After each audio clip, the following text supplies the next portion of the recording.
안녕하십니까, 이엔젤 나의 식물 선생님의 이엔젤입니다. 오늘은 새 집으로 이사를 하셨거나 집에 있는데 아이 혹은 여러분께서 재채기를 하시고 이제 기침을 하신다면 어떻게 해야 될까라는 주제로 한번 이야기 나눠보겠습니다.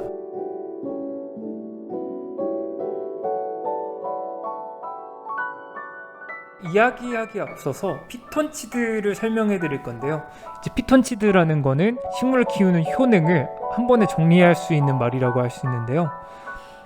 일단은 식물을 키우게 되면은 식물은 이제 티르펜이라는 휘발성 물질을 발생시키는데요. 티르펜이라는 성분은 다른 식물과의 경쟁을 좀 줄이거나 이제 세균을 억제시키고 해충을 방지시키는 효과도 있고, 이제 다른 동물로부터 이제 또 보호하는 이제 그런 효능이 있습니다. 또한 주위 다른 식물의 발화나 이제 뿌리 생장을 좀 억제시켜서 이제 다른 식물들에 대한 이제 경쟁을 이제 줄이는 거라고 말씀을 드릴 수 있겠죠. 그리고 흔히 우리가 이제 산이나 이제 숲속에 들어가면은 이제 산림욕을 할 때 이제 마시는 것을 이제 피톤치드라고 정의하는데요. 피톤치드에는 좀 어떤 효능이 있는지 한번 알아볼 필요가 있습니다. 이제 보통 피톤치드라고 한다면은 이제 심신의 안정이나 살균 그리고 진정 효과가 있다고 이야기를 할 수 있겠는데요. 요즘뿐만 아니라 좀 최근 연구들을 이제 살펴보면은 피톤치드가 실내 공기 오염 물질을 제거하는데 효능이 있다고 합니다. 이제 결론적으로 식물은 광합성 그리고 호흡, 증산작용을 통해서 자신의 이제 생명을 유지할 뿐만 아니라 다른 이제 생명체들과 이제 에너지와 산소를 공급하고, 또 주위 환경이나 다른 미생물들과 이런 트리펜 같은 물질을 통해서 끊임없이 교제를 하며 서로 도움을 주는 것이 바로 식물의 이제 자연적인 효과입니다.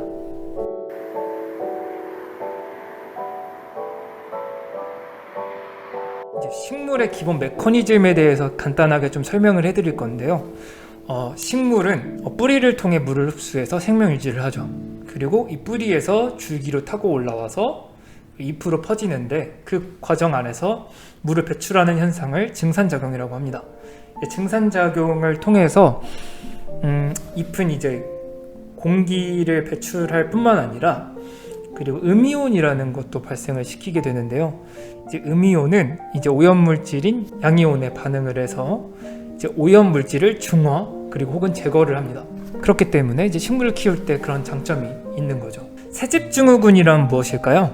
이제 건축이나 리모델링을 한 실내 공간에서 다량의 휘발성 유기물질이 발생하는데요. 휘발성 물질들이 눈, 코, 이제 목 그리고 점막 같은 곳에 그런 증상을 이제 저희는 새집증후군이라고 정의를 했는데, 새집증후군을 피하는 방법은 이제 어떻게 보면 제일 쉬운 방법은 그 장소를 피하는 것입니다.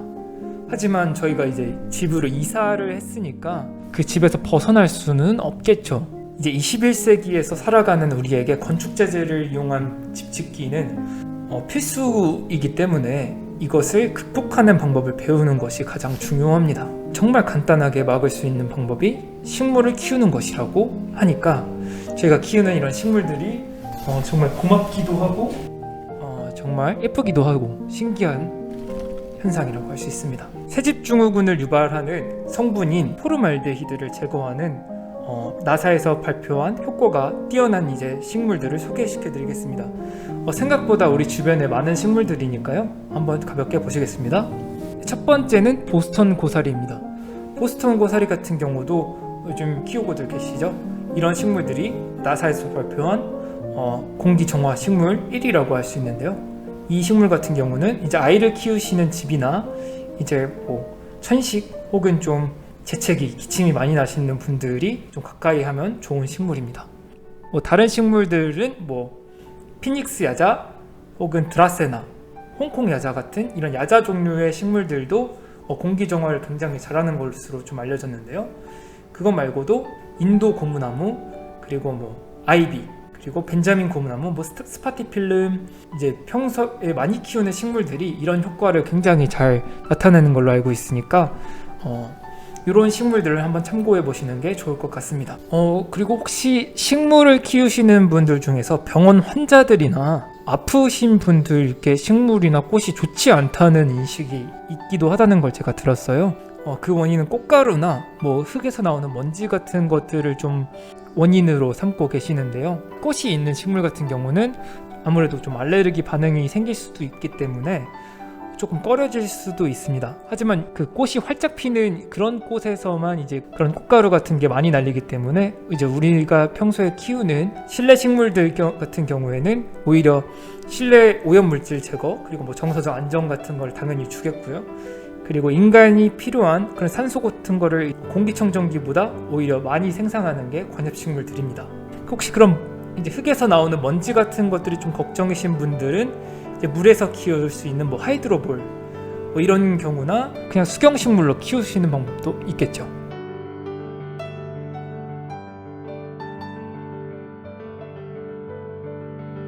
이제 결론을 한번 말씀드릴게요. 결론적으로는 식물은 무해하면서 다익합니다. 증산작용을 통해 식물 자신의 이제 생장이나 생명 유지를 넘어서 생태계를 이제 이룰 수 있게 좀 도와주는데요.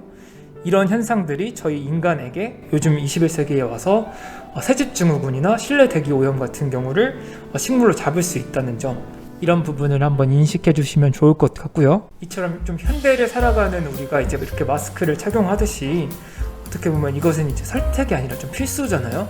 식물도 어떻게 보면 선택이 아니라 집에서 키우시는 것은 필수일 수도 있습니다. 이런 식물 같은 경우를 오늘 뭐 집에 오시는 길이나 이제 식물 가게들이 요즘 굉장히 많아졌잖아요. 이런 가게들을 한번 들리셔서 뭐 보스턴 고사리, 그리고 뭐 고무나무 같은 키우기 쉬운 식물부터 다양한 식물들을 한번 이제 도전을 해보시고, 식테크 같은 것도 있잖아요. 요즘 식물을 키우시는 분들께서 직접 브리딩하셔서 뭐 당근마켓이나 이제 다양한 이제 뭐 플랫폼을 통해서 판매를 하신다거나 그런 수익 같은 것도 기대해 볼 수 있으니까요. 식물 키우기는 정말 좋은 취미 활동입니다. 그래서 건강한 식물 생활을 응원하겠습니다. 여러분의 관심과 댓글, 그리고 좋아요, 그리고 구독 신청은 저에게 큰 힘이 됩니다. 다음에 또 좋은 영상으로 찾아뵐 테니까요. 다음 영상도 기대해 주시면 감사하겠습니다. 감사합니다. 이 영상 같은 경우에도 제가 더보기에 있는 네이버 프리미엄 콘텐츠에 올려놨으니까요. 이제 제가 글로 정리한 그런 정보와 이제 다른 다양한 정보들도 한번 만나보시는 것을 추천드리겠습니다. 네, 정말 감사합니다.